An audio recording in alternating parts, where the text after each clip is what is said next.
Praise Lord. ദൈവത്തിന് നന്ദിയോട് സ്തോത്രം ചെയ്യുന്നു. ഒരു വിശുദ്ധ ദിവസം കൂടെ കർത്താവ് നമുക്ക് ദാനമായി തന്നോർത്ത് ഞാൻ ദൈവത്തിന് സ്തോത്രം ചെയ്യുന്നു. ഈ മാസത്തിൻ്റെ അവസാന ദിവസം ഹല്ലേലൂയ കടന്നു വരുവാൻ കർത്താവ് ഇടയാക്കിയല്ലോ. ദൈവത്തിന് സ്തോത്രം. എല്ലാ പ്രിയപ്പെട്ടവരും സുഖത്തോടും സന്തോഷത്തോടും ആയിരിക്കുന്നത് ഞാൻ വിശ്വസിക്കുന്ന എല്ലാവരെയും ദൈവം ധാരാളമായിട്ട് അനുഗ്രഹിക്കട്ടെ. ഹല്ലേലൂയ.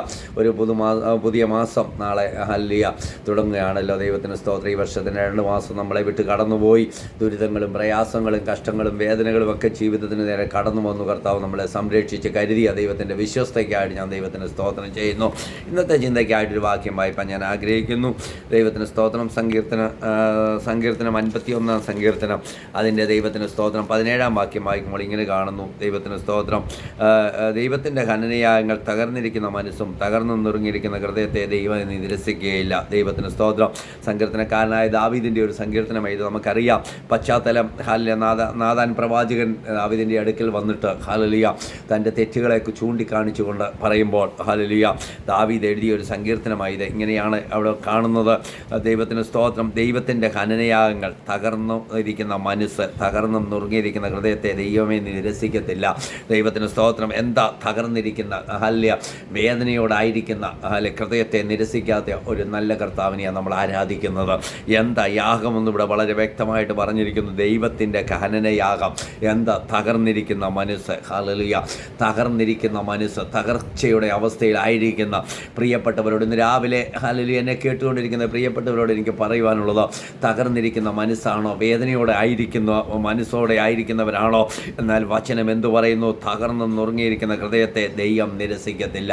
അവർക്ക് വേണ്ടി കർത്താവ് വലിയവ ചെയ്യും. അവരുടെ ഹല്ലേലൂയ ദൈവസന്നിധി നമ്മളൊന്ന് ഏൽപ്പിച്ചു കൊടുത്താൽ. അതിൻ്റെ മേളത്തെ വാക്യം വായിക്കുമ്പോൾ ഇങ്ങനെയാണ്: ഖനനയാഗം നീ ഇച്ഛിക്കുന്നില്ല, അല്ലെങ്കിൽ ഞാൻ അർപ്പിക്കുമായിരുന്നു. ഹോമയാഗത്തിൽ നിനക്ക് പ്രസാദം. നമുക്കറിയാം ആ പഴയ നിയമ കാലഘട്ടത്തിൽ ഹല്ലേലൂയ യാഗം അർപ്പിച്ച് ദൈവത്തിന് സ്തോത്രം ദൈവസന്നിധിയിൽ പ്രസാദം നേടിയ ദൈവത്തിന് സ്തോത്രം അനേകരെക്കുറിച്ച് നമുക്ക് കാണുവാൻ കഴിയുന്നു. എന്നാൽ ദാവീദ് ഇവിടെ പറയുന്നത് ദൈവത്തിന് സ്തോത്രം, ദൈവമേ ഖനനയാഗം നീ ഇച്ഛിക്കുന്നില്ല, അല്ലെങ്കിൽ ഞാൻ അർപ്പിക്കുമായിരുന്നു. ഹോമയാഗത്തിൽ എനിക്ക് പ്രസാദമില്ല. എന്നാൽ ദൈവത്തിൻ്റെ ഖനനയാഗം എന്താ? തകർന്നിരിക്കുന്ന മനസ്സ്. ഹല്ലേലൂയ തകർന്നും നുറുങ്ങിയിരിക്കുന്ന ഹൃദയത്തെ ദൈവമേ നിരസിക്കുന്നില്ല. ദൈവത്തിന് സ്തോത്രം.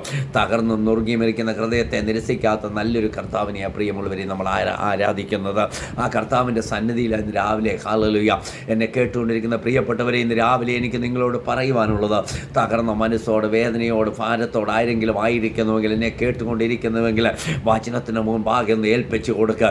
എന്നെ നിരസിക്കാത്ത ഒരു കർത്താവുണ്ട്. എന്നെ നിരസിക്കാത്ത, എന്നെ കരുതുന്ന, എൻ്റെ അവസ്ഥകൾ അറിഞ്ഞ് എനിക്ക് വേണ്ടി പ്രവർത്തിക്കുന്ന ഒരു നല്ല കർത്താവുണ്ട്. ദൈവത്തിന് സ്തോത്രം. ആ കർത്താവിൻ്റെ പാദപീഠയാണ് ഞാൻ വന്നിരിക്കുന്നത്. ദാവീദ് വല്ലാത്ത ഒരു പ്രതിസന്ധിയിലായിരിക്കുക. ഹല്ലേലൂയ നമുക്കറിയാം, നാഥാൻ പ്രവാചകൻ തൻ്റെ തെറ്റുകളെ ചൂണ്ടിക്കാണിച്ചപ്പോൾ വല്ലാത്ത പ്രതിസന്ധിയിലായിരിക്കുന്ന ദാവീദാ പറയുന്നത് ഹല്ലേലൂയ ദൈവമേ ദൈവത്തിന് സ്തോത്രം, തകർന്നും നുറുങ്ങിയിരിക്കുന്ന ഹൃദയത്തെ നീ ദൈവമേ നീ നിരസിക്കത്തില്ല. എനിക്ക് നല്ലവണ്ണം അറിയാം.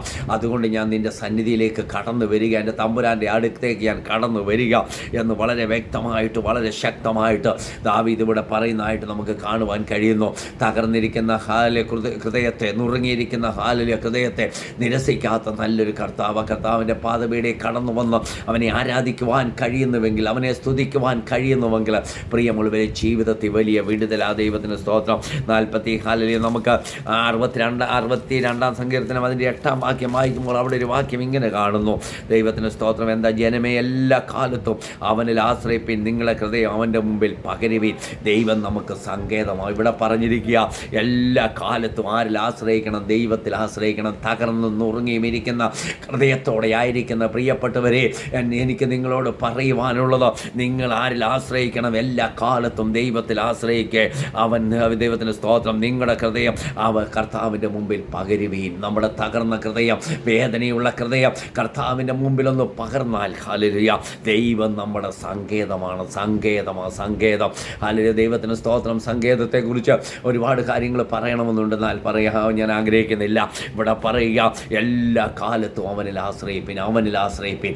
തകർന്നും നുറുങ്ങിയും ഇരിക്കുന്ന ഹൃദയത്തോടായിരിക്കുന്ന പ്രിയപ്പെട്ടവരെ ഇന്ന് രാവിലെ എനിക്ക് പറയുവാനുള്ളത്, നമ്മുടെ കർത്താവിലൊന്ന് ആശ്രയിക്കുക, കർത്താവിലൊന്ന് കർത്താവിനൊന്ന് ഏൽപ്പിച്ചു കൊടുക്കുക. നിങ്ങളുടെ ഹൃദയം അവൻ്റെ മുമ്പിലൊന്ന് പകരുവാൻ ഒന്ന് ഏൽപ്പിച്ചു കൊടുക്കുവാൻ കഴിയുന്നുവെങ്കിൽ ആ ദൈവം നമ്മുടെ സങ്കേതമാണ്. ദൈവം നമ്മുടെ സങ്കേതമാണ്, നമ്മുടെ കോട്ടയാണ്, നമ്മുടെ വിടുതല, നമുക്ക് വേണ്ടി നല്ലത് ഒരുക്കുവാൻ നമ്മുടെ കർത്താവ് മതിയായവനാ.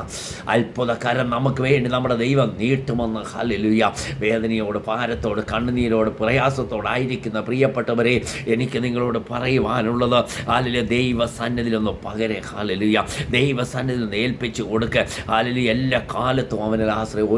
ഒരു സമയത്ത് മാത്രമല്ല, നമ്മുടെ കർത്താവ് സുഖത്തിലും ദുഃഖത്തിലും വേദനയുടെ അവസ്ഥയിലും നമ്മുടെ കർത്താവിൻ്റെ സന്നിധിയിലൊന്ന് ആശ്രയിപ്പാൻ കർത്താവ് നമ്മുടെ ഹല്ലേലൂയ അവൻ്റെ മുമ്പിലൊന്ന് പകര്. നമ്മുടെ വേദന, നിങ്ങളുടെ ഹൃദയം അവൻ്റെ മുമ്പിൽ പകരുവീൻ. ദൈവം നമ്മുടെ സങ്കേതമാ. ദൈവത്തിന് സ്തോത്രം. 42-ാം സങ്കീർത്തനം 11-ാം വാക്യമായി നമുക്കറിയാവുന്ന സങ്കീർത്തനമാ. എൻ്റെ ആത്മാവേ നീ വിഷാദിച്ച് ഉള്ളിൽ ഞരങ്ങുന്നത് എന്ത്? ദൈവത്തിൽ പ്രത്യാശ വയ്ക്കുക, അവൻ എൻ്റെ മുഖപ്രകാശ രക്ഷയും എൻ്റെ ദൈവമാകുന്നു എന്നിങ്ങനെ ഞാനിനിയും അവനെ സ്തുതിക്കുമെന്ന്. എന്താ പറയുന്നത്?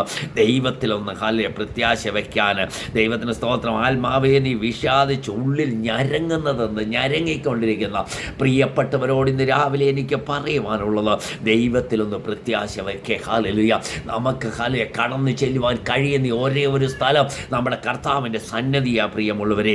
എന്നിട്ട് അവൻ എൻ്റെ മുഖപ്രകാശ രക്ഷയും എൻ്റെ ദൈവമാകുന്നു എന്നിങ്ങനെ ഞാനിനിയും അവനെ സ്തുതിക്കുമെന്ന്. ഞാനിനിയും ദൈവത്തിൽ ആരാധിക്കും, ദൈവത്തെ സ്തുതിക്കും. ദൈവസന്നിധിയിൽ നമ്മുടെ വിഷയങ്ങളുമായി ഒന്ന് കടന്നു വന്നിരുന്നാൽ, പ്രാർത്ഥിച്ചാൽ അതിന് മറുപടി നൽകി തരുവാൻ വേദനയോടായിരിക്കുന്ന പ്രിയപ്പെട്ടവരോട് ഇന്ന് രാവിലെ എനിക്ക് പറയുവാനുള്ളത്, നിങ്ങളൊന്ന് ദൈവസന്നിധിയിൽ ഇരിക്കുക, ഒന്ന് പ്രാർത്ഥിക്കുക, ഒന്ന് ഏൽപ്പിച്ചു കൊടുക്കുക. അതിൽ തീർച്ചയായിട്ടും തമ്പുരാൻ നടത്തുവാൻ ശക്തനാ പ്രിയമുള്ളവരെ. തമ്പുരാൻ കരുതുവാൻ ശക്തനാ. എൻ്റെ ആത്മാവേ നീ വിഷാദിച്ച് ഉള്ളിൽ ഞരങ്ങുന്നതെന്തെന്ന്, കരയുന്നതെന്ത്, നീ വേദനപ്പെടുന്നതെന്ത്? ദൈവത്തിലൊന്ന് പ്രത്യാശ വയ്ക്കുക. ഹല്ലേലൂയ.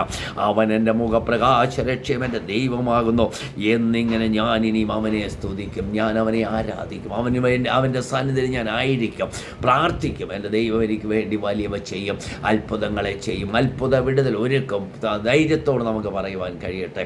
നമ്മെ തന്നെ ദൈവസന്നിധി സമർപ്പിക്കാം, ഈ വാക്യത്തിന് മുമ്പാകെ സമർപ്പിക്കാം. പരിശുദ്ധനായ കർത്താവേ, അനുഗ്രഹിക്കപ്പെട്ട വചനം ഞങ്ങൾക്ക് തന്നതോർത്ത് സ്തോത്രം. എല്ലാ പ്രിയപ്പെട്ടവരും അനുഗ്രഹിച്ചു പ്രാർത്ഥിക്കുന്ന വേദനയോട്, ഭാരത്തോടായിരിക്കുന്ന പ്രിയപ്പെട്ടവർ കർത്താവെ വിടുതൽ കൊടുത്ത് മാനിക്കണമേ. അവരെയൊക്കെ ദൈവസന്നിധിയിൽ മുന്നേറുവാൻ സ്വർഗ്ഗമിടയാക്കണം. എല്ലാവരെയും അനുഗ്രഹിച്ച് പ്രാർത്ഥിക്കുന്ന പ്രാർത്ഥന കേട്ട് സ്തോത്രം യേശുവിൻ്റെ നാമത്തിൽ തന്നെ. ആമീൻ.